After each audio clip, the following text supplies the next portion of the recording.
Good evening. Welcome to our Wednesday evening Bible study. It is a cold, rainy, wet day. Good day to stay inside. So, anyway, I'm kind of hunkered down here, a little cold. It is 66 degrees in my office. I've had my floor heater on, but I've turned it off so there wouldn't be that loud background noise while I make this video. So I'm going to try to do this study as quickly as possible so I can get my heater back on. My feet are getting cold already.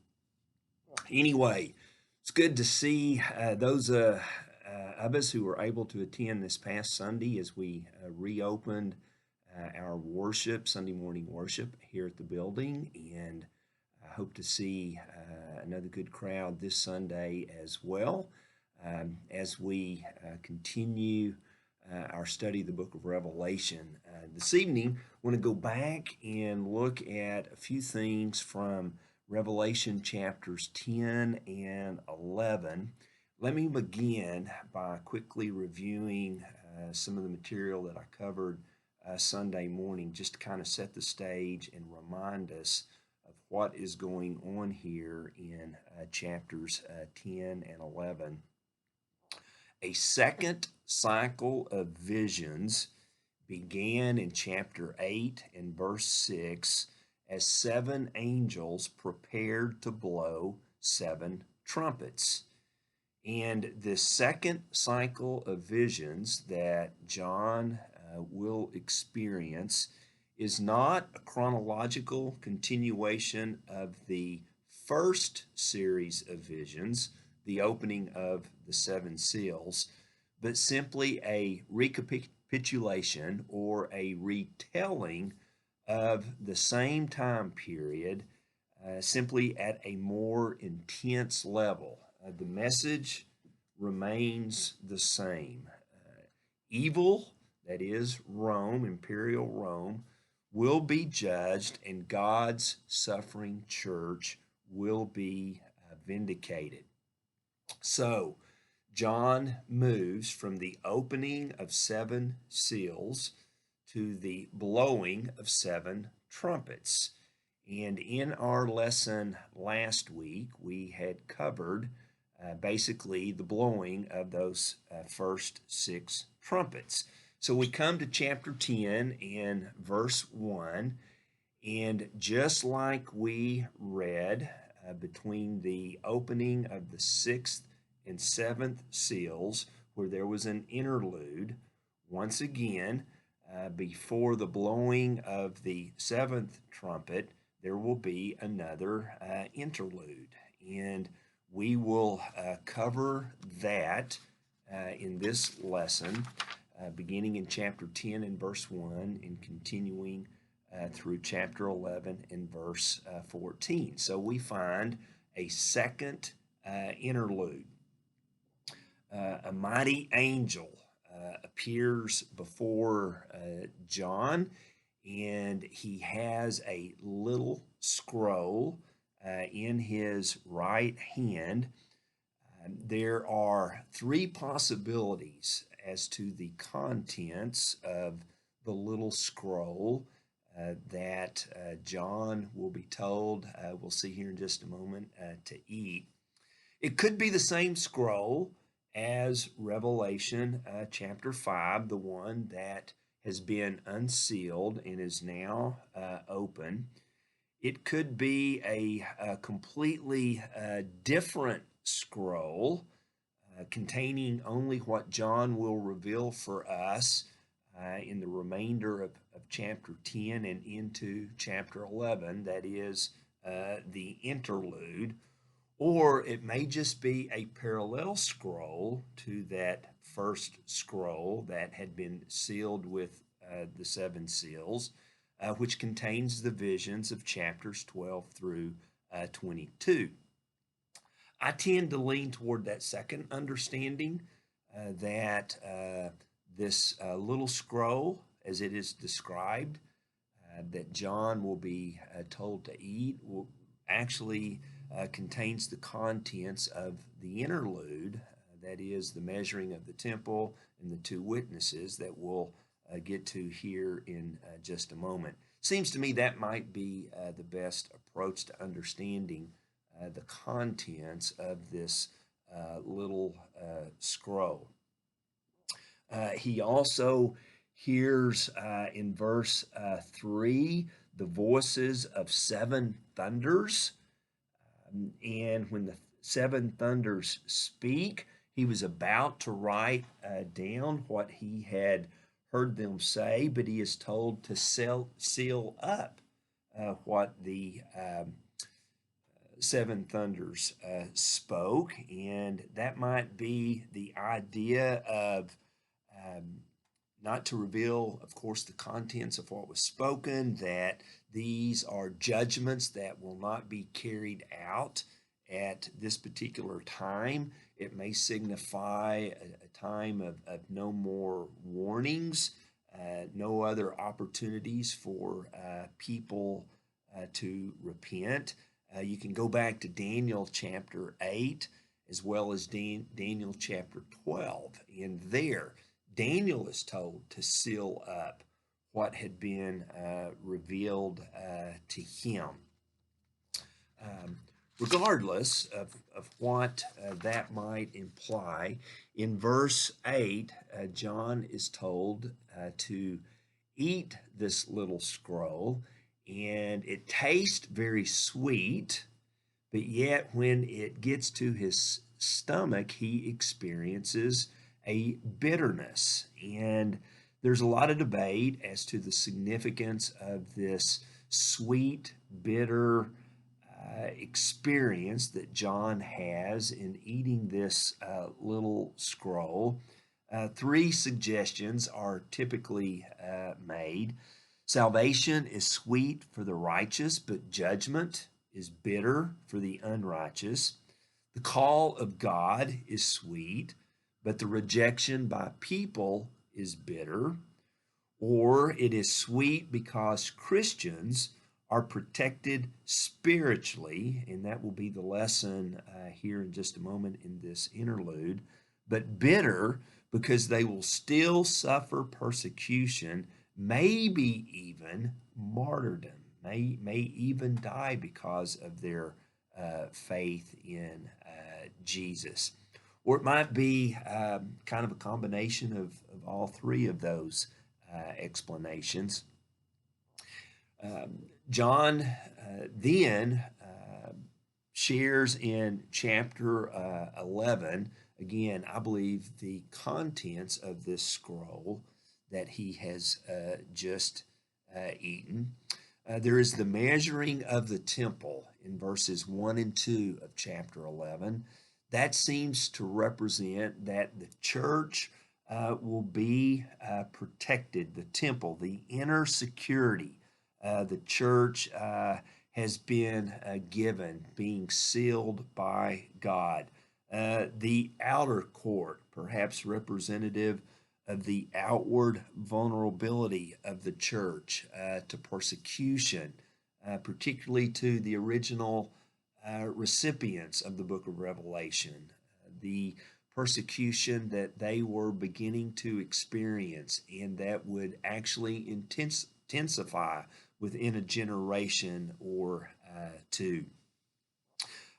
We then read about a time frame, 42 months or 1,260 days. When we get to chapter 12, we'll read about a time, times, and a half time.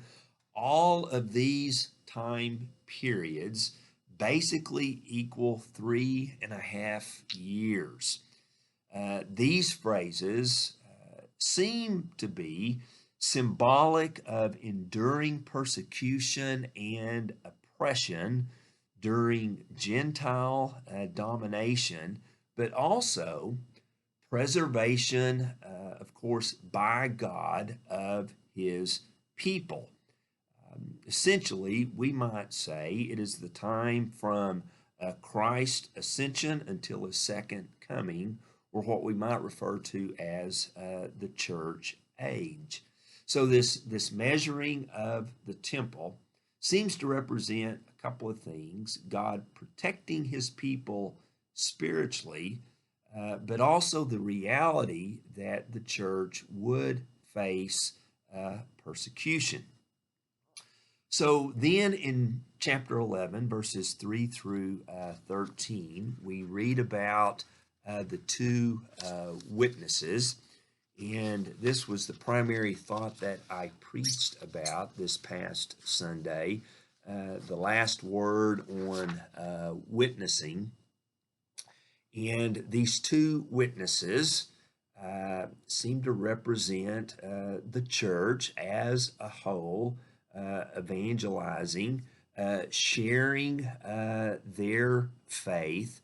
Again, the image is that of the church serving God upon earth, the symbolism of the lampstand stands, a kingdom, priest prophesying this long duration, both protection and persecution.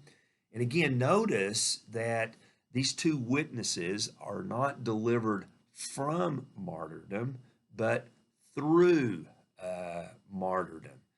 And so we get to chapter 11 and verse 14. The second woe has passed, presumably had begun with the blowing of the sixth trumpet. This second interlude is now complete, and the chapter concludes, verses 15 through 19, with the blowing of the seventh trumpet. This seventh trumpet may be considered to carry over to chapter 15, just as the seventh seal initiated the seven trumpets. The seventh trumpet may be seen to inaugurate the seven bowls of wrath that we will read about when we get to chapter 15 and verse 1. But before then, we have, of course, chapters 12, 13, and 14, and that will be the section of Revelation that we will cover next week. And it may be seen as another interlude or a third interlude between the blowing of the seventh trumpet and the first bowl of wrath. John will write and tell us about a great sign that appears in heaven. So the seventh trumpet blows, the future kingdom arrives, worship resumes, and judgment begins. Now, before we conclude with some additional points to ponder, again, to re-emphasize that the series of visions that John records for us are simply a retelling or a recapitulation of each series of events. Notice the language of chapter 11 and verse 19 as the blowing of the seventh trumpet concludes. Then God's temple in heaven was opened, and within his temple was seen the ark of his covenant, and there came flashes of lightning, rumblings, peals of thunder, an earthquake, and a severe hailstorm. Notice how that language is very similar to the language that we read at the conclusion of the opening of the seventh seal in chapter 8 in verse 5. Then the angel took the censer, filled it with fire from the altar, and hurled it on the earth, and there came peals of thunder, rumblings, flashes of lightning, and an earthquake. So, the seventh trumpet has blown. The second series of visions that John experienced has concluded. There will be one more series of visions with the pouring out of the seven bowls of wrath. But that won't be until we get to chapter 15 and verse 1. We have to cover chapters 12, 13, and 14, and that's what we'll do in next week's lesson. But before we finish tonight, and I turn my floor heater back on so I can get my feet warm once again, let's see, 5 additional points to ponder from chapters 10 and 11. Once again, kind of reflecting on chapter 10 and verse 4, when those 7 thunders spoke, and John was about to get ready to write down what they had said. John is told to seal those words up. Some matters are not ours to know. Speculation is pointless, might be interesting, but it's pointless, and the hidden things belong to God. And we simply must accept that. Number 2, chapter 10, verses 9 and 10. Maybe reflecting personally upon this little scroll that John ate in this dual experience of sweetness and bitterness, faith, and often the living out of our Christian lives can be both fulfilling and challenging. There is certainly a sweetness, but there can also be a bitterness, difficult times, circumstances through which we might experience some discouragement. But then that brings us to lesson 3, one of the primary lessons of the entire book in apocalyptic literature in general. God is in control, and the church will not be destroyed. So, lesson 4, do not despair over the apparent victories of Satan. There might be a few battles where Satan appears to win, where he might appear to be victorious in some skirmishes, we might say. But overall, the victory has already been won. Again, another primary message of the book of Revelation. So the interlude in this section, that is the measuring of the temple and the outer court and the 2 witnesses, is more than a filler.